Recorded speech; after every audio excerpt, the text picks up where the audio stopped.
সাধারণত নারকেলের দুধ দিয়েই চিংড়ি মাছের মালাইকারি বানানো হয়। আজ আমি নারকেলের দুধ ছাড়াই চিংড়ি মাছের মালাইকারি বানিয়ে দেখাবো। তাহলে চলুন রেসিপিটা দেখে নিই। আমি এর জন্য 7টা গলদা চিংড়ি নিয়ে নিয়েছি, ভালোভাবে ধুয়ে নিয়েছি। প্রত্যেকটা মাছে আমি একটা করে কাঠি ব্যবহার করেছি, যাতে ভাজার পরেও সোজা থাকে চিংড়ি মাছগুলো। এবার আমি তাতে দিয়ে দিচ্ছি নুন, হলুদ গুঁড়ো আর লাল লঙ্কা গুঁড়ো, আর দিয়ে দিচ্ছি অল্প একটু কাঁচা সর্ষের তেল। তারপর চিংড়ি মাছের গায়ে মশলাটা মাখিয়ে আমি 10 মিনিটের জন্য এক সাইডে রেখে দেবো। তারপর আমি 1/3 কাপ সর্ষের তেল গরম করে নিয়েছি। মাছগুলো আমি এই তেলে ভেজে নিচ্ছি, খুব কম সময়ের জন্য ভাজবো। 2 পিঠ টোটাল 1 থেকে 1.5 মিনিট ভাজা হবে। 30 থেকে 40 সেকেন্ড করে এক এক পিঠ ভেজে উল্টে দিয়ে আরও 30 থেকে 40 সেকেন্ড ভেজে নিতে হবে। তারপর তুলে রাখছি।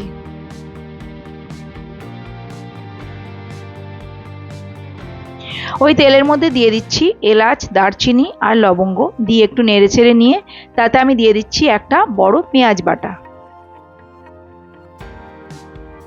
দিয়ে ভালোভাবে 2-3 মিনিট আমি কষিয়ে নিচ্ছি লো টু মিডিয়াম ফ্লেমে, অনবরত নাড়তে নাড়তে। নিয়েছি আমি 4টে কাঁচা লঙ্কা আর কয়েক কোয়া রসুন বেটে নিয়েছি। এবার সেটা দিয়ে দিচ্ছি কড়াইতে, দিয়ে ভালোভাবে কষিয়ে নিচ্ছি লো ফ্লেমে। রসুনের কাঁচা গন্ধটা চলে যাওয়া পর্যন্ত কষিয়ে নিতে হবে। এরপর এতে আমি দিয়ে দিচ্ছি 1/2 চা চামচ হলুদ গুঁড়ো, 1 চা চামচ কাশ্মীরি লাল লঙ্কা গুঁড়ো আর 1/2 চা চামচ ধনিয়া গুঁড়ো, দিয়ে ভালোভাবে নেড়েচেড়ে মিশিয়ে নিচ্ছি।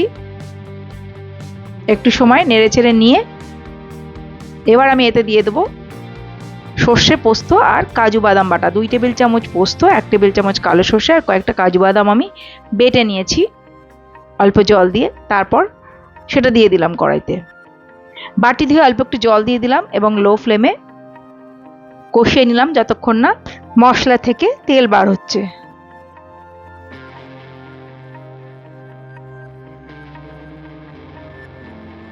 সাইড দিয়ে তেল বের হচ্ছে, এই সময় আমি দিয়ে দিচ্ছি 2.5 টেবিল চামচ ফেটানো টক দই, দিয়ে লো ফ্লেমে আমি ভালোভাবে কষিয়ে নিচ্ছি। 2 থেকে 3 মিনিট কষিয়ে নিতে হবে। এরপর আমি দিয়ে দিচ্ছি 1.5 কাপ দুধ আর 1 কাপ জল আমি মিশিয়ে রেখেছিলাম, সেটা দিয়ে দিলাম, দিয়ে ভালোভাবে নেড়েচেড়ে মিশিয়ে নিচ্ছি মিডিয়াম ফ্লেমে, ফুটে উঠতে দিচ্ছি। দিয়ে দিচ্ছি স্বাদ মতো নুন আর সামান্য চিনি,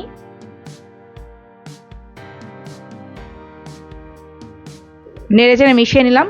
ফুটতে শুরু করেছে, এই সময় আমি ভেজে রাখা মাছগুলো দিয়ে দিলাম, দিয়ে আমি 2 থেকে 3 মিনিট মিডিয়াম ফ্লেমে ফুটিয়ে নিচ্ছি।